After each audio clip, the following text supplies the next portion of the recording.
everybody, welcome back to my channel. January 11th here, and tonight's a special night at my house. It is my Valentine craft night. Now the reason why we're having it in the middle of January is so that what we make tonight, my friends can enjoy their door hanger for the few weeks leading up to Valentine's. I have shared these special nights many times on my channel. I have about 20 plus ladies come. I have these craft nights 3 times a year.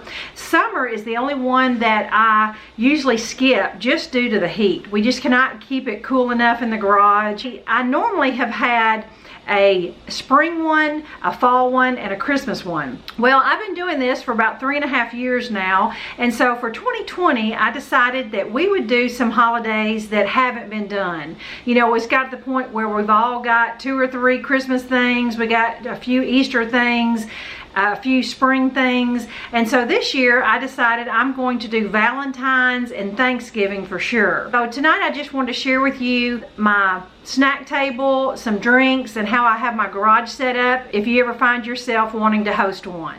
All right, what you're looking at here is my kitchen table. I do something different every craft night. The first few craft nights I tried to do potluck. That resulted in over 20 casseroles. We just had way too much food. There were food that never got touched. Just too much food and not enough time to craft, really. One other time, instead of going out for my birthday, I asked my Bunko girls to all bring a dish. And that worked out good. It was only 7 things. You may find that it's hard to ask some people to bring something and some not. So I have really just found it easier just to make 1 or 2 things myself and try to keep it simple. With it being Valentine's, I thought I would make a Valentine cookie bar, and I just made a couple batches of some heart-shaped butter cookies. I got a little glass bowl here of pink vanilla icing and got just a whole tray here of some toppings: red and pink sugars, shredded coconut, some white sprinkles. I got some crunch candy bar topping, pecan pieces, and some colorful sprinkles. I just thought that would be fun. I also have a little tube of some sparkle gel and a little squirt bottle of black icing. You know, there's a lot of variety here. They can decorate themselves up a Valentine cookie and it'll be fun. And usually in the invite I always say a light snack will be provided so they know to eat before they come. I normally make like a wine punch, and it's really good, and a lot of people like it, but I still end up with a lot of wine punch left over at the end of the night, and it cost about $12 to make it. And I thought this year I just happened to have a half a bucket of this strawberry margarita left in my freezer from Christmas. It's only been in there a couple weeks. It's still totally fine. I thought, you know, the few people that do like an alcoholic drink can just help me finish this margarita bucket off. Easy for me, and it will work out just fine. So now I'm going to take you into the garage and show you how I have that set up.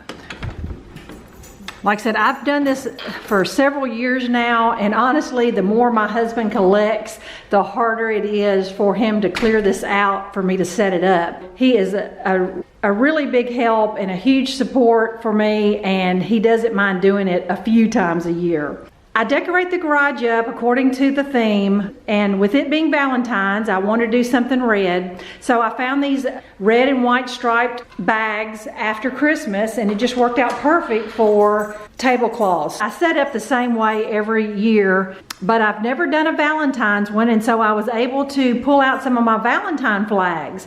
On this side of the garage, I have some of my little small garden ones hanging across the window. We'll pan over here on this side of the wall. I have some of my large ones.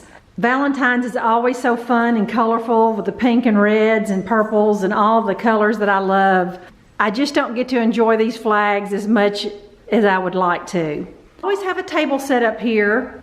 And this is where I usually keep all my supplies, and this is where I keep my sample. Now the way this works is I don't sit down and craft. That's the reason why I go ahead and have the sample already made. I'm the one that just walks around and washes out brushes, helps people. I'm the gopher, if that's what you want to call me. I found that there's no way that I could sit down and craft with 20 something ladies here. There needs to be someone walking around helping.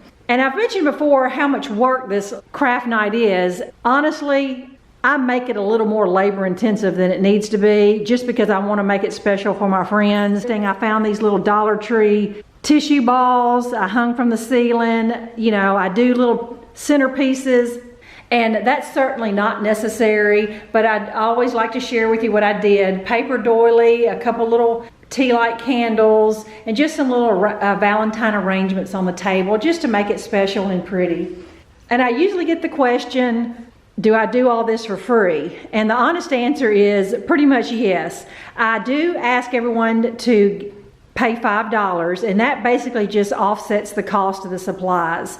I pretty much break even with every craft night.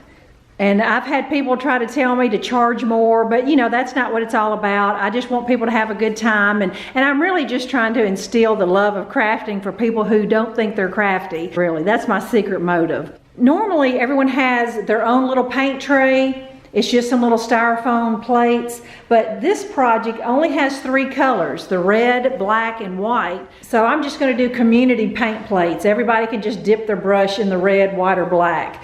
And that way it kind of prevents waste. Everyone should be here within the hour. I will take some little clips of once everybody gets here in the middle of their projects. Stay tuned and I will share with you our good time.